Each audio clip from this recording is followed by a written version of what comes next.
경부고속도로 울산 관광버스 화재 사고로 좀 이야기를 해보도록 하겠습니다. 네. 앞서서 사망자 부검 결과가 나왔죠? 어떤 결과가 나왔나요? 네, 그 큰 틀에서 보면은 사인은 화재사로 네. 나왔습니다. 근데 화재사라고 하는 것도 세 가지로 나눠질 수가 있습니다. 네. 그 얘기는 뭐냐면은 유독가스를 마신 경우, 또는 두 번째는 갑자기 그 화재가 나게 되면 주변에 산소가 없어져서 질식이 됩니다. 네. 질식사인 경우.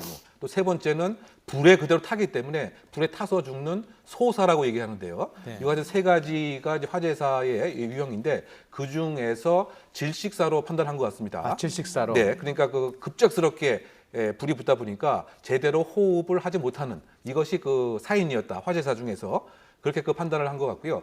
가장 그 핵심적인 것은 지금 갑자기 그 화재가 생기다 보니까 이 사망자가 누가 누구인지를 구별하지 못할 정도로 네. 사체가 멸실 훼손이 된 거였죠. 그러니까 그 DNA 검사 결과를 여태까지 유족들이 기다렸지 않습니까? 예, 그렇습니다. 그 사실은 결과가 나온 거죠, 오늘. 예, 그 결과도 이제 같이 네. 나왔던 것이죠. 네. 물론 이제 일정한 명단이 있어서 네. 누가 탔을 것이라는 것은 알 수가 있지만 네. 이것이 그 사망과 관련된 것이기 때문에 개인 식별 정보에 근거해서 판단해야 됩니다. 네. 우리가 보편적으로 할 수 있는 것은 얼굴의 모양이라든가 네. 또는 이제 신분증이라든가 또는 가능한 경우 지문이 남아 있어서 지문을 특정해서 누구인 걸 알 수가 있습니다. 네. 그런데 지문까지도 특정이 안 될 정도로 사체가 완전히 타버렸다.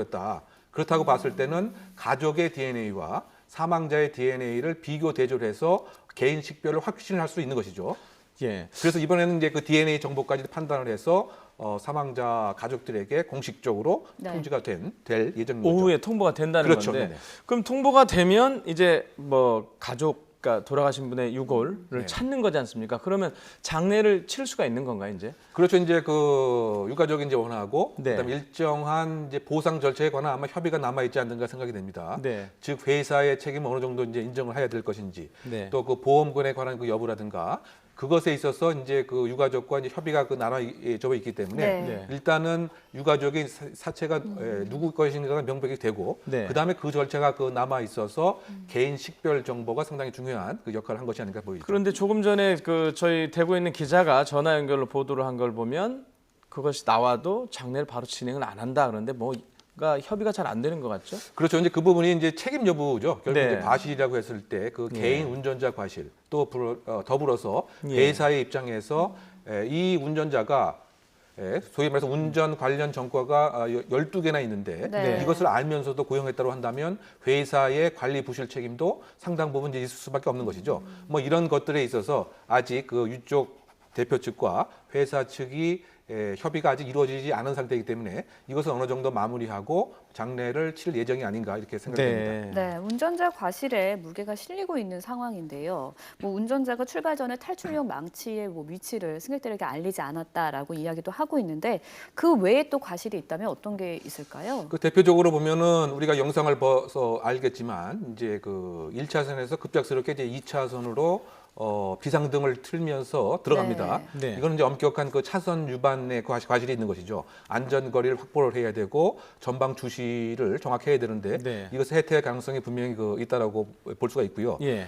또 이것을 더 입증할 수 있는 것이 이제 500m 지나게 되면 언양 쪽으로 빠지는 곳입니다. 그러다 보니까 정말 이 운전자 얘기처럼 타이어에 펑크가 난 것이 아니고 네. 소위 말해서 속도 위반도 하고 아. 차선 위반도 했다라고 하는 이와 같은 주의 의무를 게을리했을 이 부분도 네. 경찰에서는 무게를 두고 수사가 이제 진행 중에 있는 이와 같은 상태인 거죠. 네, 근데 말씀이 나와서 제가 하나 여쭤보는데요. 네. 그 펑크가 난 부분 있잖아요. 그 네. 버스가 지금 많이 다 탔지 않습니까? 네. 그 나중에 정밀 감식이라든가 조사를 하면 알 수 있습니까? 이제 그 부분이 사실은 이제 화재가 나게 되면 가장 네. 증거를 정확하게 분석하는 데 한계가 있습니다. 그래서 네. 이것을 아는 이른바 범죄자들은 아예 범죄 현장에서 불을 놓는 경우가 있죠. 그러니까요. 증거를 완전 멸실 훼손시키기 예. 위해서. 예. 그래서 이 분석은 상당 부분 좀 시간이 걸리리라고 생각이 됩니다. 다만 이제 그럼에도 불구하고 이 상황을 시뮬레이션을 통해 보고 네. 그다음에 주변에 지나갔던 차량의 블랙박스 등을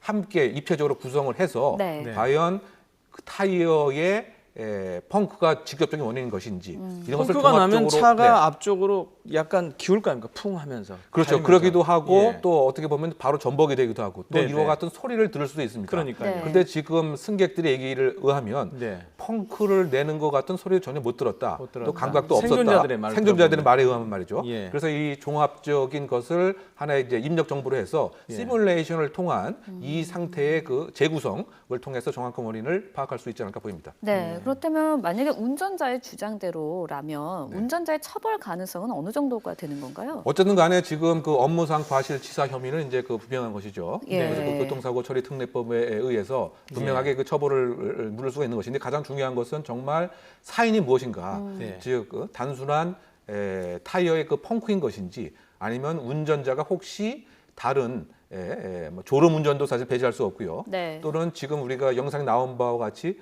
굳이 그 짧은 도로에서 차선 변경을 왜 했느냐. 네. 이와 같은 문제점들.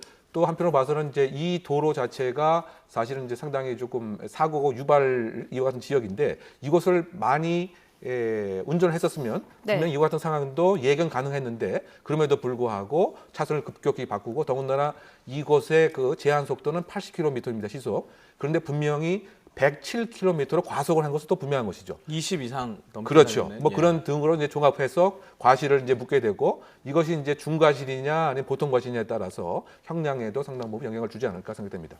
자, 운전자는 지금 구속이 된 상태죠. 네, 그렇습니다. 그런데 지금 유가족 입장에서 보면 수사가 생각보다 빨리 진행이 안 된다는 얘기래요. 왜 그러죠?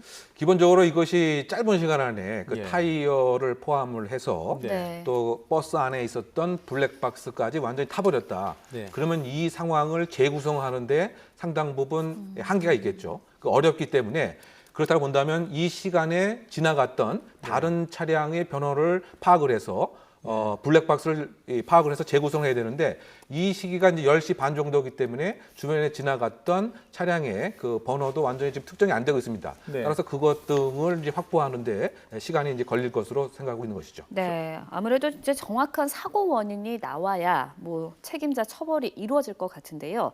어떤 방법으로 사고 원인을 규명할 수 있는 건가요? 결국은 이제 그 승객들의 그 진술 그리고 네. 또 이제 운전자의 일단 진술 이것이 사실 여부를 떠나서 그리고 중요한 것은 이 CCTV와 주변에 지나갔던 블랙박스는 어떻게 됐나요? 그 블랙박스가 지금 다 불에 타버렸습니다. 네. 그러다 보니까 이 버스 관광 버스 안에 있었던 블랙박스의 영상을 다시 복원하는 데는 근본적 한계가 있는 것이죠. 그러니까 이 시기에 옆에 지나갔던 다른 차량들을 수배를 해서 그 차량에 찍혔던 블랙박스를 봐서 이것을 하나의 시뮬레이션 프로그램이 있습니다. 그래서 네. 그것을 입력을 해서 이 현장을 다시 재구성하는 이와 같은 방법으로 수사가 이루어지지 않을까 보입니다. 경찰이 지금 그 다른 차량의 블랙박스를 지금 수배를 하고 있는데 잘 안 되고 있다는 거죠. 혹시 네네. 이 방송 보시는 분 중에 그렇죠. 그때 당시 거기 네. 지나가셨던 분들 좀 네. 경찰에 좀 협조를 해주신다면 맞습니다. 수사가 좀 빨리 좀 진행이 될 것 같습니다. 네. 네.